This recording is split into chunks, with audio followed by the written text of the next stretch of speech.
Regardez bien ce qui vous arrive quand vous dites oui encore et encore. Votre temps disparaît, votre énergie s'évapore, et pourtant, ils reviennent toujours demander plus. Quand votre gentillesse devient de la nourriture, vous devez changer les règles dès aujourd'hui. Je vais vous révéler quelque chose que peu de gens comprennent vraiment.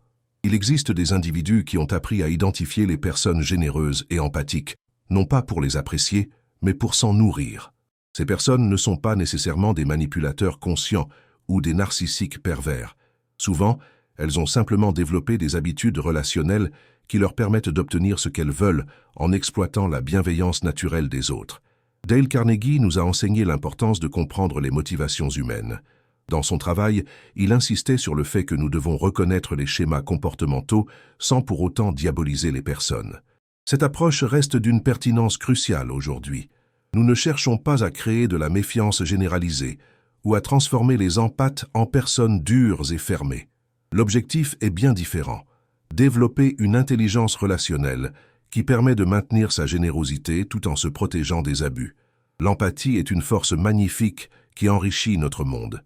Les personnes empathiques apportent de la compassion, de l'écoute et du soutien dans un monde qui en a cruellement besoin. Mais cette qualité peut aussi devenir un piège quand elle n'est pas accompagnée de limites claires. C'est exactement ce que nous allons explorer ensemble. Comment préserver votre lumière intérieure sans la laisser se faire dévorer par ceux qui en ont appris les mécanismes d'accès. Carnegie nous rappelait que la connaissance de soi et la compréhension des autres constituent les fondements de toute relation saine. Aujourd'hui, nous allons appliquer cette sagesse à une situation particulièrement délicate, celle où votre bonté naturelle devient un aimant pour des demandes incessantes et déséquilibrées. Parlons maintenant de 3 schémas de drainage énergétique que vous devez absolument reconnaître. Ces patterns se répètent avec une régularité troublante dans la vie des personnes empathiques. Le premier schéma s'appelle les services sans fin. Vous reconnaîtrez peut-être cette situation. Une personne commence par vous demander un petit service. Vous acceptez naturellement, parce que c'est dans votre nature d'aider. Puis, quelques jours plus tard, une deuxième demande arrive. Puis, une troisième. Chaque demande individuelle semble raisonnable, mais l'accumulation crée un déséquilibre total. Cette personne a inconsciemment testé votre disponibilité et découvert que vous ne posez pas de limites claires. Elle n'a peut-être même pas conscience qu'elle abuse de votre générosité. Dans son esprit, elle sollicite simplement quelqu'un de fiable et de serviable. Mais pour vous, ces demandes répétées deviennent un poids qui grandit sans cesse. Le piège de ce schéma réside dans sa progression graduelle. Si cette personne vous avait demandé dès le départ de consacrer 5 heures par semaine à ses problèmes, vous auriez probablement refusé. Mais en procédant par petites touches, elle contourne vos défenses naturelles. Le deuxième schéma s'articule autour de l'urgence chronique. Certaines personnes ont transformé l'urgence en mode de vie. Tout devient prioritaire, tout nécessite une attention immédiate. Elles utilisent le stress et la pression temporelle comme levier pour obtenir votre aide, sans vous laisser le temps de réfléchir. Ces personnes vous contactent souvent avec des formules comme « J'ai vraiment besoin de toi maintenant » ou « C'est super urgent, tu peux m'aider ». Elles créent une atmosphère d'urgence artificielle qui court-circuite votre capacité à évaluer sereinement la demande. L'urgence chronique fonctionne particulièrement bien sur les empathes parce qu'elle active votre instinct de secours. Votre bienveillance naturelle vous pousse à répondre immédiatement aux signaux de détresse, même quand ces signaux sont exagérés ou manipulés. Le troisième schéma utilise l'éloge qui achète le silence. Cette approche est plus subtile, mais tout aussi efficace. La personne vous couvre de compliments sur votre gentillesse, votre disponibilité, votre capacité d'aide exceptionnelle. Elle vous place sur un piédestal en tant que personne extraordinaire qui comprend comme personne d'autre. Ces éloges créent une pression psychologique invisible. Comment pourriez-vous décevoir quelqu'un qui a une si haute opinion de vous? Comment pourriez-vous refuser d'aider, alors qu'on vient de vous expliquer à quel point vous êtes merveilleux dans ce domaine?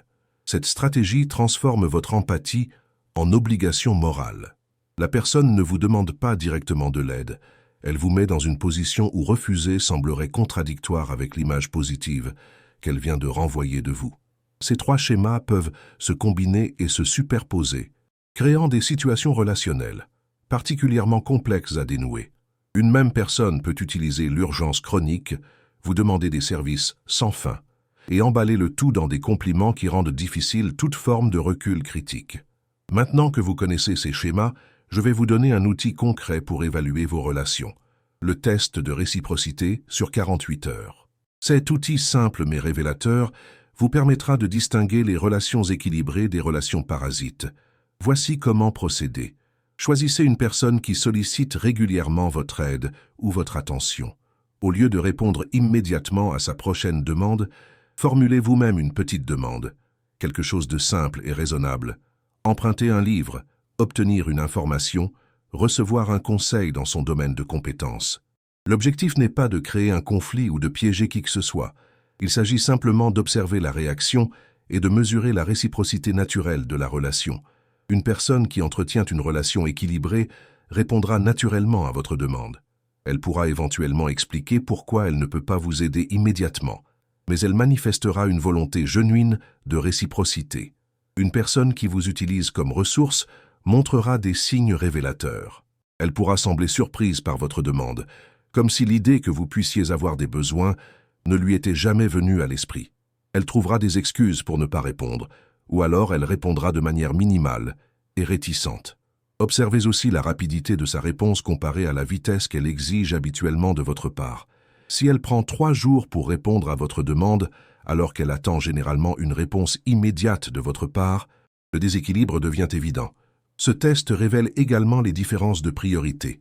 Une personne qui vous respecte vraiment accordera à vos demandes une importance similaire à celle qu'elle accorde aux siennes. Une personne qui vous exploite considérera ses besoins comme prioritaires et les vôtres comme secondaires. Attention aux réactions défensives ou aux tentatives de retournement de situation. Certaines personnes, confrontées à une demande de réciprocité, peuvent réagir en vous accusant de compter les points ou de ne plus être la même personne. Ces réactions révèlent souvent qu'elles avaient effectivement conscience du déséquilibre, mais préféraient l'ignorer. Le test de réciprocité ne doit pas devenir un jeu de pouvoir ou un système de marchandage. Son but est de vous éclairer sur la nature réelle de vos relations et de vous aider à identifier celles qui méritent votre investissement continu. Passons maintenant à la construction de votre système de protection. Je vais vous présenter la triade de protection, 3 éléments fondamentaux qui transformeront votre façon d'interagir avec les demandeurs chroniques. Le premier élément consiste à établir une limite claire. Cette limite ne concerne pas seulement ce que vous acceptez de faire, mais aussi comment et quand vous l'acceptez. Par exemple, au lieu de dire « oui, bien sûr, pas de problème », vous pouvez répondre « je peux t'aider », mais seulement après avoir terminé mes propres priorités de la semaine. Cette approche maintient votre générosité tout en introduisant une structure. Vous continuez d'aider, mais selon vos termes et votre calendrier. Vous sortez du mode réactif pour entrer dans le mode proactif. Les limites claires incluent aussi des paramètres sur le type d'aide que vous proposez. Vous pouvez choisir de vous spécialiser dans certains domaines et rediriger les demandes qui sortent de votre zone de compétence ou de confort. Le deuxième élément de la triade est le canal unique de communication. Beaucoup de personnes qui drainent votre énergie utilisent plusieurs canaux simultanément. Messages, appels, mails, réseaux sociaux. Cette multiplication des canaux crée une sensation d'urgence artificielle et rend difficile le suivi de vos engagements. Choisissez un canal principal pour chaque relation et communiquez clairement cette préférence. Par exemple, pour que je puisse bien gérer les demandes, j'aimerais que tu m'écrives plutôt que de m'appeler directement. Cette approche vous permet de traiter les demandes quand vous êtes disponible, plutôt que d'être interrompu à tout moment. Le canal unique facilite aussi la documentation de vos échanges. Quand tout passe par écrit, vous pouvez plus facilement identifier les patterns problématiques et maintenir une trace de vos accords. Le troisième élément est la fenêtre de réponse. Au lieu de répondre immédiatement à chaque sollicitation, définissez une fenêtre temporelle standard pour vos réponses. Cela peut être 24 heures, 48 heures ou même une semaine selon le type de demande. Cette fenêtre de réponse sert plusieurs objectifs. Elle vous donne le temps de réfléchir sereinement à chaque demande sans la pression de l'immédiateté. Elle permet aussi de filtrer les vraies urgences des urgences artificielles.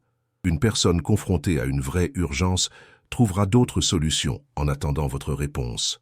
La fenêtre de réponse établit également une nouvelle norme dans vos relations. Les personnes qui vous sollicitent apprennent à anticiper et à planifier plutôt qu'à tout demander au dernier moment. Ces trois éléments travaillent ensemble pour créer un cadre relationnel sain. Vous restez disponible et généreux, mais selon des modalités qui préservent votre bien-être et votre efficacité personnelle. Maintenant, je vais vous donner des phrases ponts concrètes que vous pouvez utiliser immédiatement. Ces formulations vous aideront à naviguer les situations délicates sans créer de conflits inutiles. La première phrase pont est « Aujourd'hui, je ne peux pas faire ça ». Cette formulation est brillante, car elle refuse la demande sans fermer la porte définitivement. Elle implique que vous pourriez potentiellement aider un autre jour, sous d'autres conditions. Cette phrase évite les justifications longues qui peuvent être débattues ou remises en question. Elle établit un fait simple, votre indisponibilité du moment. La personne peut toujours vous demander quand vous pourriez être disponible, ce qui vous donne l'opportunité de proposer des conditions qui vous conviennent. La deuxième phrase pont est « S'il vous plaît, par écrit ». Cette formulation transforme les demandes orales en demandes écrites, ce qui change complètement la dynamique. D'abord, cela force la personne à clarifier et structurer sa demande. Beaucoup de demandes floues ou inappropriées disparaissent naturellement à cette étape. Ensuite, l'écrit crée un engagement plus formel des deux côtés. La personne doit investir plus d'efforts pour formuler sa demande, ce qui filtre les sollicitations impulsives ou peu réfléchies.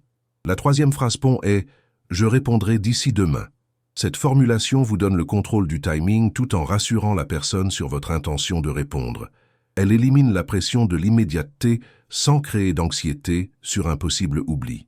Cette phrase vous permet de traiter la demande quand vous êtes dans un état d'esprit approprié, plutôt que sous le coup de l'émotion ou de la surprise. Vous pouvez prendre le temps de considérer tous les aspects avant de vous engager.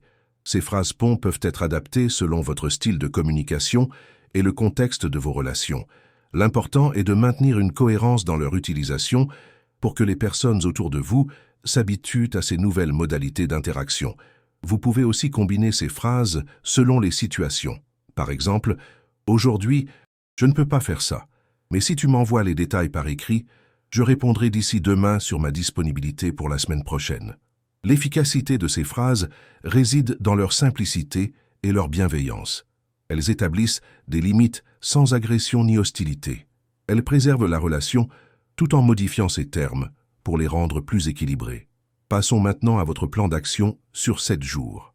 Cette semaine va transformer votre relation à l'aide et aux demandes extérieures. Je vais vous donner 3 objectifs concrets et mesurables. Premier objectif, couper une source de drainage identifiée. Regardez autour de vous et identifiez la situation ou la personne qui draine le plus votre énergie actuellement. Choisissez une action concrète pour modifier cette situation cette semaine. Cela peut signifier arrêter de répondre immédiatement aux messages d'une personne particulière. Cela peut signifier rediriger quelqu'un vers d'autres ressources pour un type de problème récurrent. Cela peut signifier annoncer clairement que vous ne serez plus disponible pour un certain type d'aide. L'objectif n'est pas de couper brutalement toute relation, mais de modifier les termes d'une interaction qui vous épuise. Vous pouvez maintenir la relation tout en changeant ses modalités pour qu'elle devienne plus équilibrée. Deuxième objectif, refusez 2 demandes cette semaine. Choisissez consciemment de dire non à 2 sollicitations qui arrivent vers vous. Cela peut être 2 petites demandes ou une plus importante, selon ce qui se présente. Cet exercice va développer votre muscle du refus. Beaucoup d'empathes ont perdu l'habitude de dire non et ressentent une anxiété disproportionnée à l'idée de décevoir quelqu'un. En pratiquant le refus sur des demandes relativement mineures, vous reprenez confiance en votre capacité à établir des limites. Observez ce qui se passe quand vous dites non. Dans la plupart des cas, les conséquences sont beaucoup moins dramatiques que ce que vous imaginiez. Les personnes trouvent d'autres solutions ou alors elles reportent simplement leur demande. Troisième objectif, obtenir 3 confirmations écrites. Pour toute demande d'aide que vous acceptez cette semaine, demandez une confirmation écrite des détails. Cela inclut ce qui est demandé exactement, quand cela doit être fait et quel résultat est attendu. Cet exercice sert plusieurs objectifs. Il clarifie les attentes mutuelles et évite les malentendus ultérieurs. Il responsabilise la personne qui demande, en l'obligeant à préciser ses besoins. Il vous donne aussi une trace écrite de vos engagements pour éviter les demandes supplémentaires non prévues. Les confirmations écrites transforment des accords flous en contrats clairs. Elles protègent les 2 parties et créent une base saine pour la collaboration. Gardez un journal de ces 3 objectifs pendant la semaine. Notez vos réactions émotionnelles, les résistances que vous rencontrez et les résultats observés. Cette documentation vous aidera à ajuster votre approche et à comprendre vos propres patterns. Cette semaine d'expérimentation va probablement révéler des résistances internes. Vous pourriez ressentir de la culpabilité, de l'anxiété ou la peur de décevoir. Ces réactions sont normales et témoignent de votre processus de changement. Rappelez-vous que modifier des habitudes relationnelles demande du temps et de la patience avec vous-même. Chaque petit pas dans la direction de limites plus saines est une victoire qui mérite d'être célébrée. Récapitulons les éléments clés de cette transformation. Nous avons identifié 3 schémas de drainage: les services sans fin, l'urgence chronique et l'éloge qui achète le silence. Ces patterns révèlent comment certaines personnes exploitent inconsciemment la générosité des empathes. Le test de réciprocité sur 48 heures vous donne un outil concret pour évaluer l'équilibre de vos relations. Ce test révèle rapidement qui investit réellement dans votre relation mutuelle et qui se contente de prendre. La triade de protection, limite claire, canal unique, fenêtre de réponse, crée un cadre structuré pour vos interactions d'aide. Cette structure préserve votre générosité tout en la canalisant de manière durable. Les phrases-ponts vous donnent des outils linguistiques pour naviguer les demandes sans créer de conflit. Ces formulations maintiennent la bienveillance tout en établissant vos conditions. Le plan de 7 jours transforme ces concepts en actions concrètes et mesurables. Cette semaine d'expérimentation va ancrer de nouveaux réflexes relationnels. Voici la vérité fondamentale que nous devons intégrer. Préserver votre lumière intérieure n'est pas de l'égoïsme, c'est de la responsabilité. Une personne épuisée et vidée ne peut plus aider personne de manière authentique. En prenant soin de votre énergie, vous préservez votre capacité à contribuer positivement au monde. L'éveil de l'empathique ne consiste pas à devenir dur ou indifférent. Il s'agit de développer une intelligence émotionnelle qui permet de distinguer les demandes légitimes des exploitations subtiles. Il s'agit d'apprendre à donner de manière choisie plutôt que contrainte. Cette transformation demande du courage parce qu'elle modifie des équilibres relationnels établis. Certaines personnes résisteront à vos nouvelles limites parce qu'elles perdent un accès facile à vos ressources. Ces résistances confirment souvent que vos limites étaient nécessaires. D'autres personnes, au contraire, respecteront et apprécieront vos nouvelles modalités. Elles comprendront que vous cherchez à créer des relations plus équilibrées et durables. Ces réactions positives vous indiqueront les relations qui méritent votre investissement continu. L'empathie consciente et structurée crée des relations plus authentiques et satisfaisantes pour toutes les parties. Quand vous aidez par choix plutôt que par obligation, votre aide devient plus efficace et plus appréciée. Votre générosité naturelle est un don précieux qui mérite d'être préservé et cultivé. En apprenant à la protéger des abus, vous garantissez sa pérennité et son impact positif. Vous devenez un empathie durable plutôt qu'un empathe épuisé. Cette semaine marque le début de votre éveil empathique. Vous allez découvrir qu'il est possible d'être généreux et protégé, disponible et respecté, aidant et équilibré. Ces qualités ne s'excluent pas mutuellement, elles se renforcent quand elles sont bien orchestrées. Prenez ce premier pas avec confiance. Votre futur vous remerciera d'avoir eu le courage de changer les règles du jeu. Votre lumière intérieure brillera plus fort quand elle sera alimentée par des relations authentiquement réciproques. Écrivez ci-dessous ce que vous en avez pensé, quel drainage vous allez fermer en premier et des idées pour les prochaines vidéos. Partagez-le avec quelqu'un qui a besoin d'entendre cela.